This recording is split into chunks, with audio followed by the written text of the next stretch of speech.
الله من الشيطان الرجيم.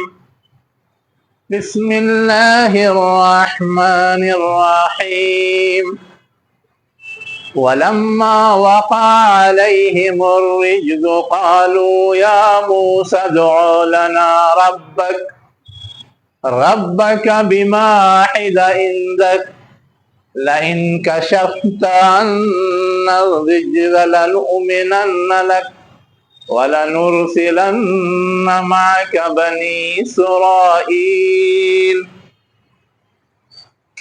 شروع اللہ کے نام سے جو انتہائی مہربان ہمیشہ رحم فرمانے والا ہے۔ اور جب ان پر واقع ہو گئی رجز کہتے ہیں ہر ناپسندیدہ چیز کو، لیکن یہاں عذاب واقع ہوا تھا، اس لیے عموماً ترجمہ لوگ عذاب کرتے ہیں۔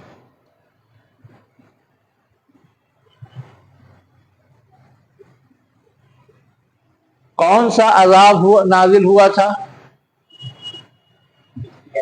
اس حوالے سے قرآن نے تو بہت دو چار کی طرح کلیئر نہیں کیا ہے کہ اس عذاب کی نوعیت کیا تھی، لیکن ظاہر عذاب تو ناپسندیدہ ہوتا ہے۔ لیکن ان کی خود اپنی جو کتاب ہے اس کے اندر یہ تذکرہ ہے کہ طاعون جو ایک وبائی بیماری ہے اس میں وہ مبتلا کیے گئے تھے، اور اس کا اشارہ احادیث میں بھی ہے۔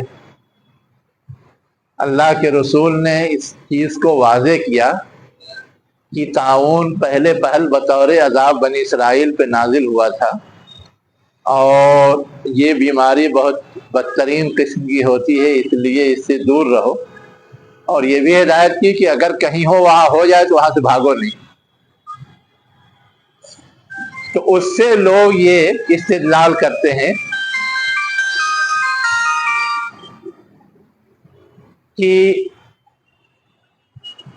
گویا مراد واقعی طاعون ہی ہے۔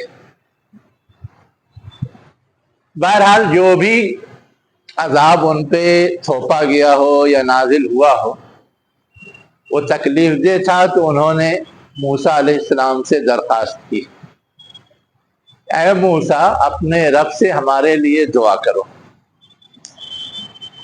کیوں درخواست کی؟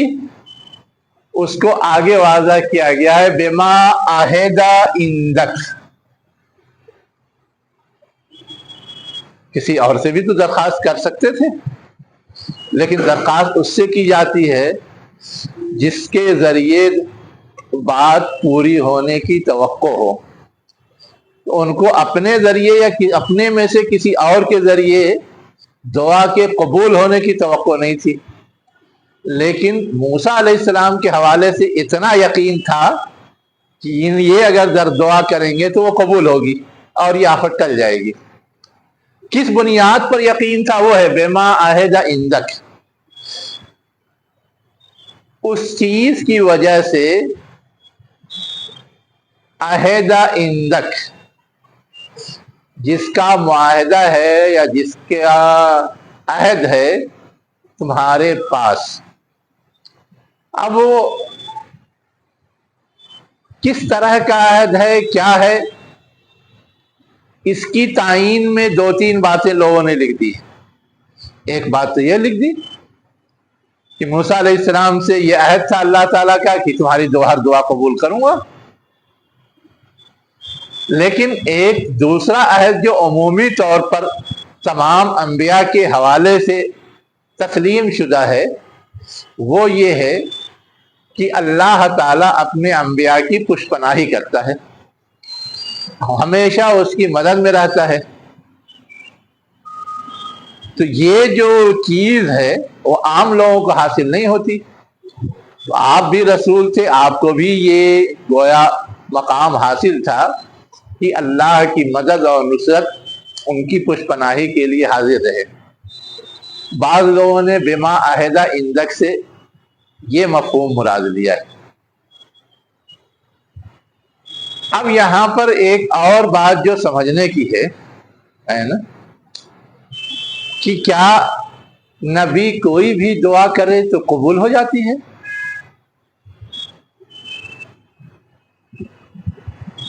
یقیناً پشت پناہی کا وعدہ ہے، لیکن کیا ہر دعا قبول ہوتی ہے؟ خود نبی کریم صلی اللہ علیہ وسلم کے سلسلے میں احادیث کے اندر یہ بات ہے کہ آپ نے اللہ کے حضور بہت ساری دعائیں پیش کی، اس میں سے کچھ دعائیں رد ہو گئی، کچھ دعائیں رد ہو گئی۔ تو اب جب حضور کی دعا رد ہو گئی جو سید الانبیاء تھے، تو باقی انبیاء کے بھی رد ہو سکتی تھی۔ اس بنیاد پر بعض لوگ کہتے ہیں کہ قابل ترجیح رائے وہ ہے کہ موسیٰ علیہ السلام کو کیونکہ ایک بڑا محاذ دیا گیا تھا، اس محاذ کے حوالے سے اور اس مشکل کے حوالے سے اللہ کی طرف سے یہ یقین دہانی تھی کہ مشکل میں تمہارے لیے ہماری طرف سے کوئی بھی اپیل ہوگی تو ہم اسے سینکشن کر دیں گے یا قبول کر لیں گے۔ اس مفہوم کو اس بیس پر راجح قرار دیتے ہیں، لیکن ہمیں اس میں کوئی فرق بہت زیادہ نہیں پڑتا کہ اللہ نبیوں کی پشت پناہی کی وجہ سے اس کی دعا قبول کر لے یا اس کی مشکلات کو دیکھ کر کے اس کی دعا قبول کر لے اور جو وہ درخواست کرے اسے مان لیا جائے۔ ایک اور چیز جو یہاں پر سمجھنے کی ہے کہ اس حوالے سے جب انہوں نے درخواست کی تو ایک یقین دہانی بھی کرائی کہ اگر یہ عذاب ہٹ گیا، ٹال دیا گیا ہم سے، کش منت ہوتا ہے کھولنا، لیکن آگے آیا ہے انا، کشفت انا، ہم سے کھول دے کا مطلب ہمارے اوپر وہ ڈھکی ہوئی ہے، چمٹی ہوئی ہے، لگی ہوئی ہے، اس کو ہٹا دے۔ لَنُؤْمِنَنَّ لَكَ، تو ہم کیا کریں گے؟ تم پر ایمان لے آئیں گے۔ وَلَنُرْسِلَنَّ مَعَكَ بنی اسرائیل، اور تمہارے ساتھ بنی اسرائیل کو بھیج دیں گے۔ اس لیے کہ یہی تو دو مطالبہ تھا موسیٰ علیہ السلام کا۔ پہل جب آپ نبی بنائے گئے اور جا کر کے اپنا پیغام پہنچایا تھا تو یہی تھا نا کہ اللہ کی بندگی کرو، ایک اللہ کی پہ ایمان لاؤ اور بنی اسرائیل کو آزاد کرو۔ تو دونوں یقین دہانی انہوں نے کرائی۔ اس سے یہ اندازہ ہوتا ہے کہ وہ زیادہ مشکل میں تھے، ورنہ کبھی کبھی سمجھوتے کی ذہنیت ہوتی ہے تو کچھ مانا اور کچھ کو نیگلیکٹ کیا، لیکن جو بھی بات یا جو بھی مطالبے کی شکل میں موسیٰ علیہ السلام پہل رکھ چکے تھے، سب کو تسلیم کرنے کا اندیا دینے کا مطلب یہ ہے کہ وہ تھک ہار چکے ہیں اور پریشان بہت تھے اور ہر شرط ماننے کو تیار ہے۔ یہ ہے وہ بات جو گویا پیش آئی، لیکن اس کا ایک اگلا سین ابھی باقی ہے۔ اگلا سین کیا ہے؟ یقین دہانی کرائی،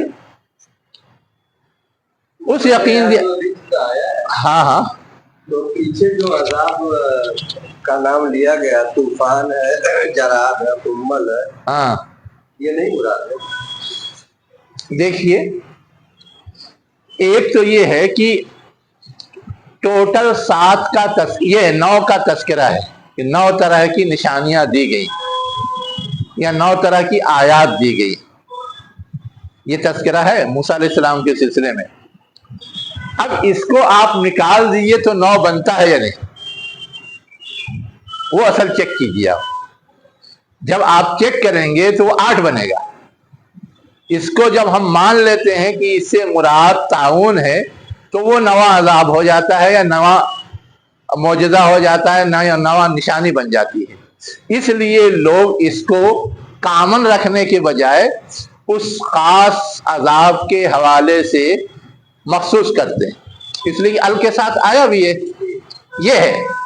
ورنہ میں نے پہلے ہی بتایا کہ رجز کے معنی ہر ناپسندیدہ چیز ہوتی ہے، جو بھی عذاب آیا سب اس میں کاؤنٹنگ میں شامل ہونا چاہیے تھا۔ تو بعض لوگ اسی عموم کو سامنے رکھ کر کے وہ مراد لیتے ضرور ہیں، لیکن وہ مرجوح رائے ہے اس کاؤنٹنگ کی وجہ سے۔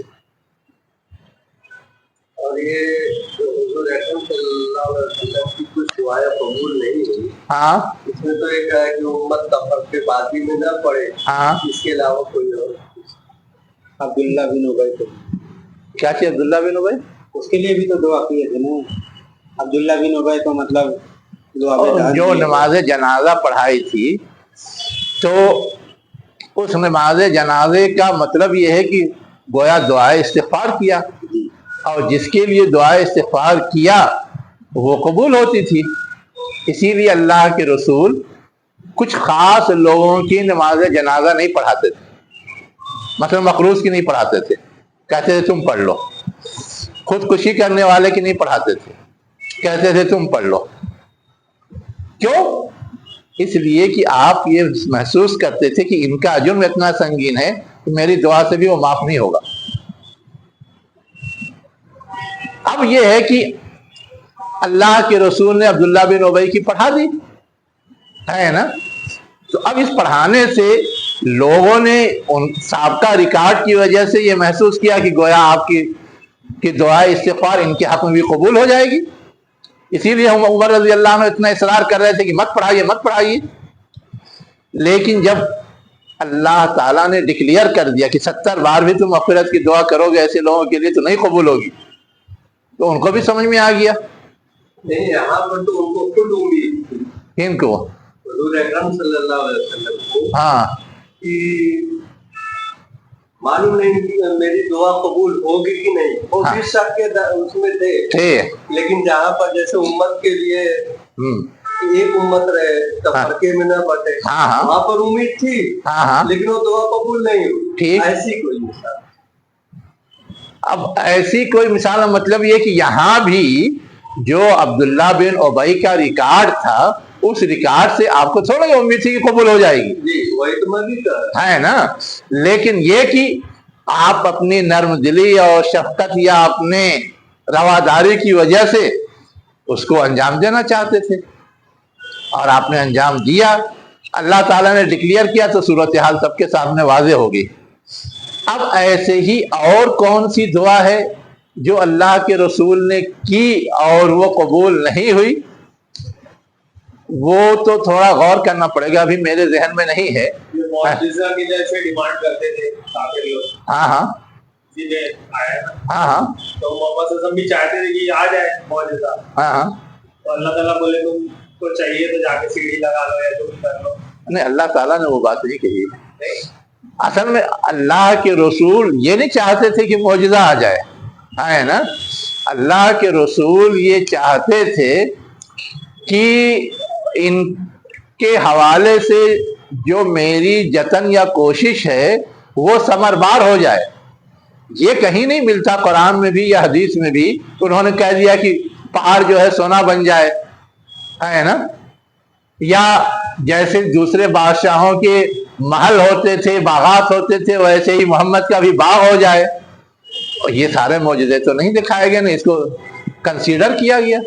معجزے کے بعد تو پھر فیصلے کی گاڑی بھی آ جاتی ہے اللہ کا قانون۔ ہاں ہاں، تو اللہ تعالیٰ نے تو اس قانون کا حوالہ دے کر کے ریجیکٹ کر دیا۔ وہاں یہ نہیں کہ کوئی دعا کی تھی اور وہ رد کی گئی، ہے نا، دعا کے حوالے سے تو تھوڑا سا بھی ذہن دوڑانا پڑے گا اور کون سی دعا تھی جو آپ نے کی اور وہ رد ہوئی، ہے نا۔ اس لیے کہ بعض دعائیں تو ایسی ہیں جس میں یہ ہے کہ فکس نہیں تھا، تو جو فکس نہیں تھا اس میں تو اختیار تھا معاملہ۔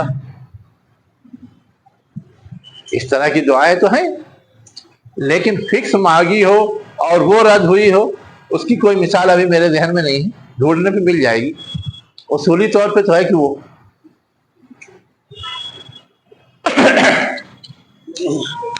کرنے والی دعا ہے، امت، ہاں امت متحد رہے، یہ دعا اللہ کے رسول نے مانگی اور دعاؤں کے ساتھ، اور دعائیں تو قبول ہو گئی، یہ دعا قبول نہیں ہوئی تھی۔ وہ تو کلیئر کٹ حدیث میں ہے۔ جی امت کے ساتھ ایک دعا اور 3 دعائیں تھی وہ ایک ساتھ ہے نا. ایک دعا یہ تھی کہ میری امت پہ تباہ و برباد کرنے والا کوئی عذاب نہ آئے. جیسے پچھلی امتیں بالکل مٹا دی گئی، چاہے وہ غرق کی گئی ہوں، چاہے وہ الٹ پلٹ دی گئی ہوں، چاہے کیا کہتے ہیں طوفان کے ذریعے ٹھنڈی ہوا کے ذریعے ختم کر دی گئی ہوں، اس طرح کا مٹا دینے والا عذاب نہ آئے. تو یہ تو قبول ہوئی ہے، اسی دعا میں ہے یہ. ہاں، اور ایک تیسری چیز اور تھی. 3 دعائیں تھی ایک ساتھ، جس میں 2 قبول ہوئی ہیں، ایک رد ہوئی. جی، تو یہاں پر اصل میں جو آگے گفتگو کر رہا تھا، فلما کشفنا عنہم الرجز، یعنی انہوں نے درخواست کی اور فوراً کہا گیا ہے کہ جب ہم نے ان سے ان کے گناہ کو، عذاب کو کیا کیا، ٹال دیا، الی اجل، ایک وقت تک کے لیے. یہ تذکرہ نہیں کیا گیا کہ انہوں نے درخواست کی اور موسیٰ نے دعا کی.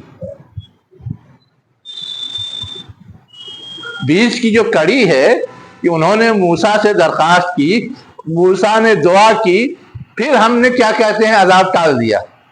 یہ انڈر اسٹوڈ ہے، اس لیے وہ ہے ہی نہیں تذکرہ. ٹال دیا.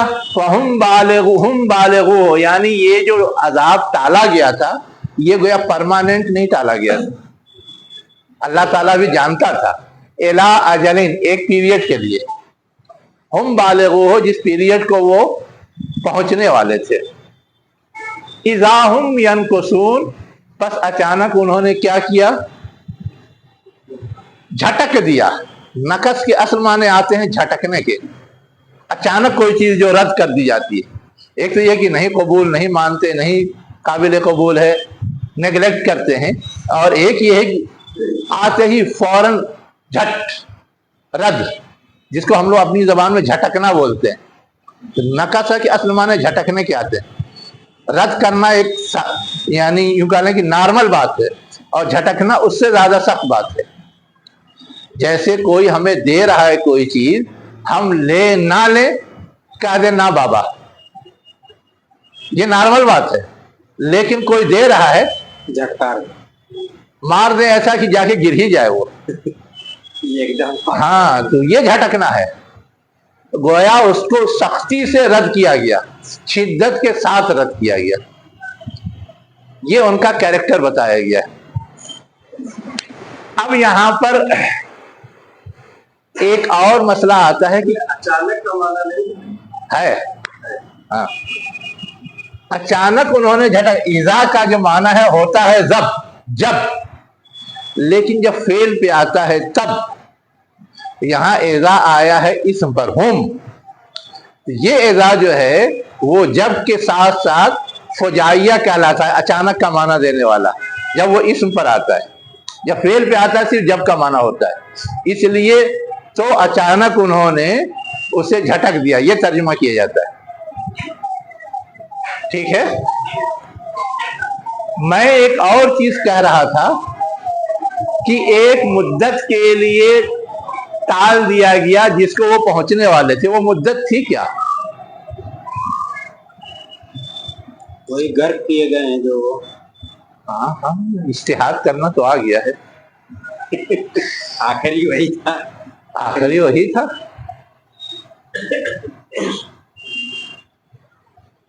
کیا سوال کیا؟ یہ جو عذاب ٹالا گیا ہے نا، یا طاعون کی بیماری میں وہ مبتلا کیے گئے، اس بیماری کو روکا گیا ایک مدت تک کے لیے. ظاہر ہے کہ اس مدت کے بعد پھر وہ روکنا ٹوکنا ختم. تو وہ پیریڈ کیا تھا؟ جب تک کہ وہ قصور والا معاملہ ان کے ساتھ نہ آئے، یعنی کہ جو اوپر عہد کیے ہیں کہ اگر آپ نے اس عذاب کو ٹال دیا ہاں تو ہم سدھر جائیں گے، آپ پر ایمان لائیں گے.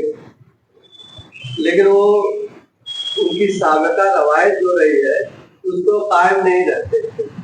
تو مستقل طور پہ نہیں ڈالا گیا ایک مدت کے لیے کہ اللہ تعالیٰ کو معلوم تھا کہ توڑنے ہی والے یہ توڑیں گے وہ مدت چھوٹے چھوٹے عذاب آئے ہیں اس وجہ سے جو بڑے عذاب کے لیے ڈالتے ہیں.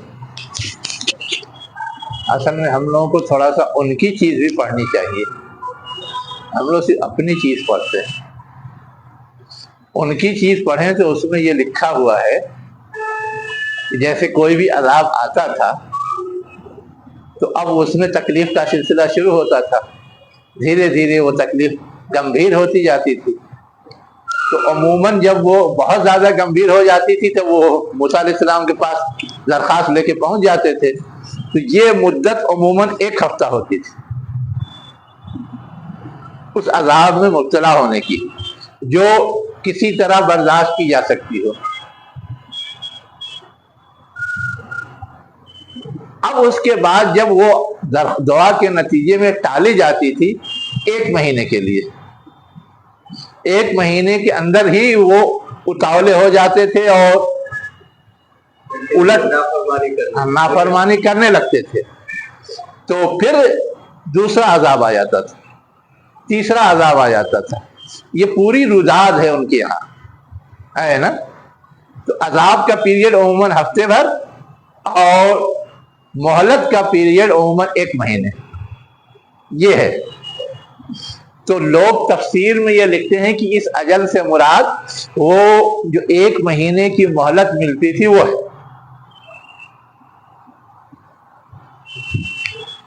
اور یہ قرآن میں نہیں ہے، یہ حدیث میں بھی نہیں ہے. قرآن نے اور حدیث نے تو مبہم رکھا اس لیے کہ یہ تعین کا کوئی مسئلہ نہیں ہے اتنا بڑا. لیکن ان کے ہاں یہ ہے، تورات میں ملتا ہے. اب وہ بالکل ایکوریٹ ہے یا کچھ کم بیش، اس لیے کہ وہ بھی تو محرف ہے. تو ہم اس چکر میں تو نہیں پڑیں گے، لیکن اگر سوال آ جائے تو اتنا آگاہ رہنا چاہیے بس. ٹھیک ہے. اب دوسری بات جو اس سے زیادہ اہم سمجھنے کی ہے کہ اتنی پریشانی اور اتنی لجاجت سے تو وہ موسیٰ علیہ السلام سے درخواست کرتے تھے ہے نا، اور مصیبت چلی تو فوراً ہی ریجیکٹ کر دیتے تھے. ایسا کیوں تھا؟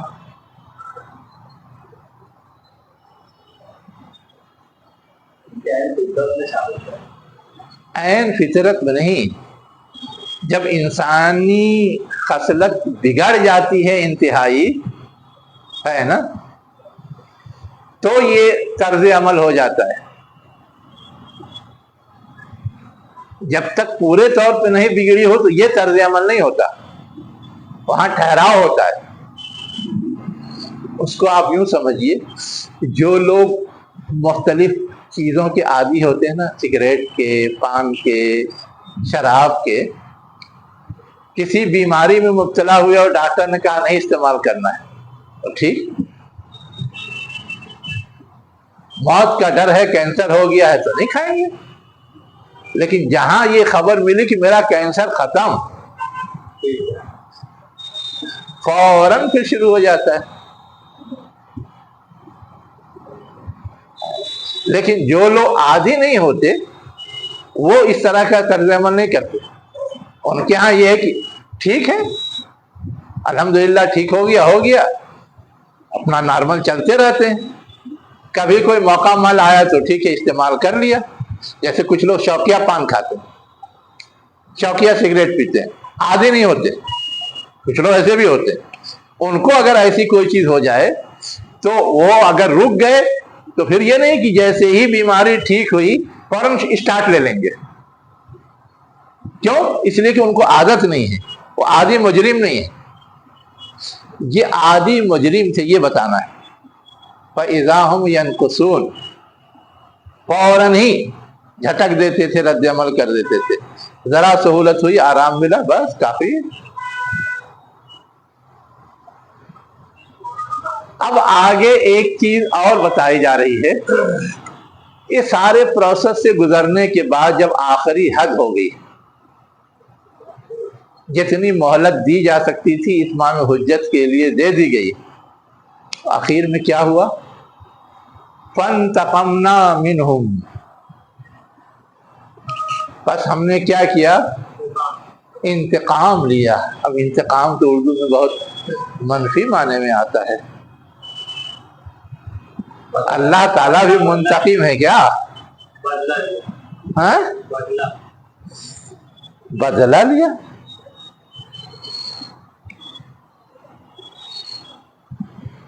اگر بدلہ لیا ہاں تو جو ان کو سزا بھگتنی تھی بدلے میں بھگت لے، پھر وہ جہنم میں کیوں جائیں گے؟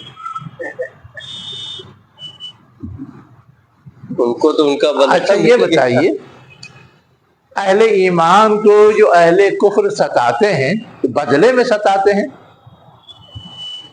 نہیں.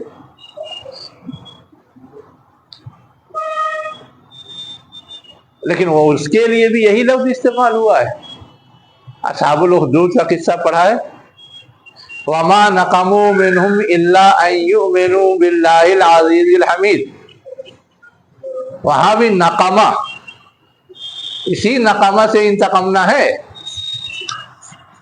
تو اصحاب الاخدود کو جو وہ ستا رہے تھے، گڈھے میں ڈال کر کے مار رہے تھے، تو بدلے میں کر رہے تھے. تو اصلاً جو چیز سمجھنے کی ضرورت ہے وہ یہ کہ انتقام ہمیشہ بدلے ہی میں نہیں ہوتا.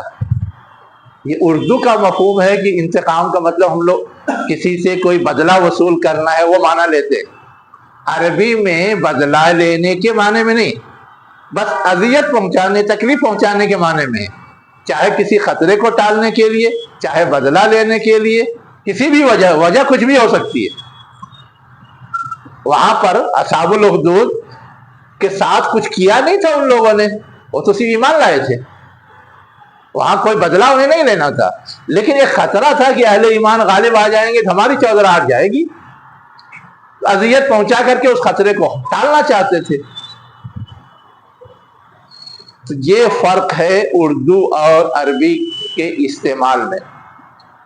اگر ہم عربی کا یہ معنی ڈالیں اور یہ معنی سمجھیں تو اللہ کی صفت منتقم بھی کہی جائے گی تو کوئی مسئلہ نہیں. اللہ تعالیٰ برے کرتوت پہ سزا دینا چاہتا ہے، منتقم ہے. فَانْتَقَمْنَا مِنْهُمْ، بس ہم نے ان سے کیا کیا؟ انتقام لیا. عموماً ایسے ہی اردو والا ترجمہ لوگ کر دیتے ہیں، ہے نا، جو ترجمہ بہت زیادہ سوٹ نہیں کرتا. آپ مختلف ترجموں کو دیکھیے تو ملے گا ترجموں میں بس ہم نے انہیں سزا دی. کیفر کردار کو پہنچایا، وہ سزا دینے ہی کی طرح ہے نا. تو اس طرح کے ترجمے بھی لوگوں نے اسی کو ایوائڈ کرنے کے لیے کیے. فَأَغْرَقْنَاهُمْ فِي الْيَمِّ، بس ہم نے ان کو کیا کیا؟ کہاں غرق کیا؟ سمندر میں. یم سے زیادہ لفظ تو عربی میں بحر استعمال ہوتا ہے. تو یہ یم کیا بلا ہے؟ دریا میں. دریا میں، دریا کے لیے تو ان کے یہاں نہر استعمال ہوتا ہے، وہ بھی سے زیادہ استعمال ہوتا ہے. یہ تو آج کا ایڈوانس معنی ہے کہ مصنوعی جو پانی پہنچانے کے نالے بنائے جاتے ہیں اس کو نہر کہتے ہیں، ورنہ پہلے تو ایسا نہیں تھا. پہلے تو جو بھی چھوٹی موٹی ندی ہوتی تھی اسی کو نہر بولتے تھے، اور جو بڑا ہوتا تھا اس کو بحر بولتے تھے. تو یہ دونوں لفظ تو ان کے یہاں بہت معروف تھا. اس سے ہٹ کر کے یہ لفظ استعمال ہوا یم.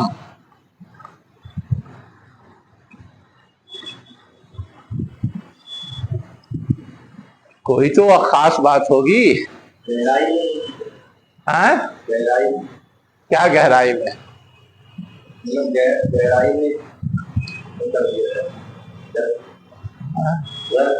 اچھا، گہرائی میں غرق کر دیا تھا. بعض مترجمین نے ترجمہ کیا ہے اتھاہ سمندر میں. اتھاہ جانتے ہیں؟ ہاں، جس کا کچھ تھا ہی پتہ نہیں، یعنی بہت گہرے سمندر میں. یہ ہے یم کا مطلب. گہرے سمندر کا مطلب کیا ہوتا ہے؟ وہاں پانی کا بہاؤ کم ہوتا ہے.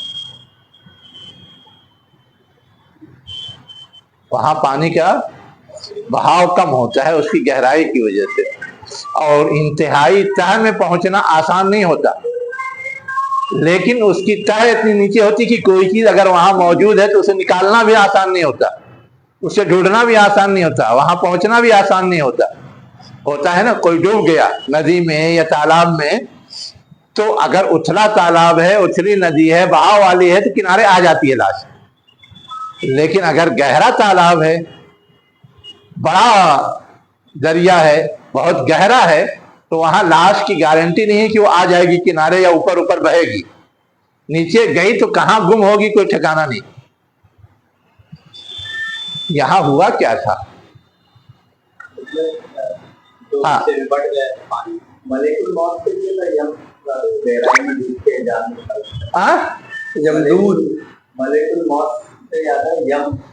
ہاں بولیے، ہاں لیکن وہاں پہ یم لفظ نہیں، وہاں یہ ہے کہ جو زیادہ سے زیادہ پوشیدہ جگہ ہو سکتی ہے نا، وہاں بھی ملک الموت پہنچ جاتے ہیں اور وہاں سے روح قبض کر لیتے ہیں، وہاں مفہوم یہ، وہاں یم کا لفظ نہیں آیا ہے۔ نہیں ہندی میں ملک الموت کو یم بولتے ہیں، تو ہندی میں بولتے ہیں، اب ہندی میں کیوں بولتے ہیں، کیسے بولتے ہیں، مجھے نہیں معلوم ہے نا، لیکن ابھی تو ہم لوگ عربی پڑھ رہے ہیں نا، تو یم کا لفظ بالخصوص اس گہرے سمندر کے لیے استعمال ہوتا ہے جس کی تک پہنچنا آسان نہ ہو، یہ اصل چیز سمجھنے کی ہے، یعنی اس گہرائی کو نہیں کہتے، نہیں مطلب سب سے نچلے حصے کو کہتے ہیں یم۔ اگر سب سے نچلے حصے کو کہتے ہیں ہاں تو مریم علیہ السلام موسیٰ علیہ السلام کو جب دریا برد کیا تو وہاں پہ شاید یم ہی کا لفظ آیا ہے، یم کا لفظ، لیکن وہاں بھی یم کا لفظ اس لیے آیا ہے کہ یہ تیز بہاؤ والے اس میں اگر ڈالا جائے گا تو پتہ نہیں کہاں بہ کے چلا جائے گا، مقصود یہ تھا ہی نہیں، اللہ کا مقصود تو یہ تھا کہ اس کی حفاظت ہو، ہے نا، اور حفاظت کے نقطہ نظر سے اس کو ایسی جگہ ڈالنا تھا جہاں کی اس کی حفاظت کی شکل محفوظ رہے، تو وہ بہت زیادہ بہ کے آگے بھی نہیں جائے اور پہنچ جائے وہاں جہاں جانا ہے، اس تناظر میں وہاں یم آیا، لیکن وہاں بھی وہی ہے کہ ڈالا تو گیا ایسی جگہ، لیکن اللہ نے اس کی حفاظت کر کے اس کو وہاں پہنچا دیا۔ یم جو آپ بتائیں جیسے دریا پٹی جو نچلا حصہ وہ یم، پھٹی نہیں، اصلاً دریا کے سب سے نچلے حصے کو کہتے ہیں، یم بولتے ہیں، حالانکہ یہ ڈالے گئے اوپری حصے پہ۔ میں نے کیا کہا کہ یم ایسے دریا کو کہتے ہیں جو بہت زیادہ گہرائی والا ہوتا ہے۔ فرعون کے ساتھ یہ چیز ہوئی کہ وہ اور اس کی فوج کیونکہ دریا پار کر رہی تھی، سب سے نچلے حصے میں سے گزر رہی تھی، وہیں ڈبو دی گئی، یہ صرف اس کے ساتھ ہوا ہے، لیکن جو معنی ہے اتھاہ سمندر، میں نے کیا کہا، سمندر، اتھاہ سمندر کا مطلب یہ نہیں کہ صرف نچلا حصہ، ایسا سمندر جس کی تہ بہت گہری ہو، مفہوم اس کا وہ ہے۔ جی ہو گیا،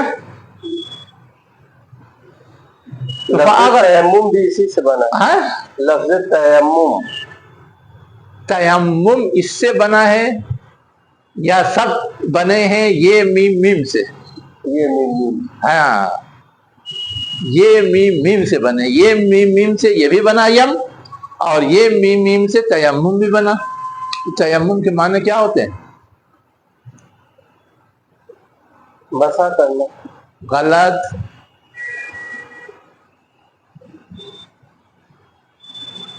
اصطلاح میں تو یہ ہے کہ ہاتھ مار کے دھول، یہ تو اصطلاح ہوا نا، میں عربی زبان میں لغوی معنی پوچھ رہا ہوں۔ فَتَيَمَّمُوا صَعِيدًا طَيِّبًا ہے کہیں؟ جی کیا ترجمہ کریں گے اس کا؟ تیمم کرو، ہاں پاک، یہ سب بامحاورہ ترجمہ ہے، مرادی ہے نا، طیب معنی تو پاک ہوتا ہے،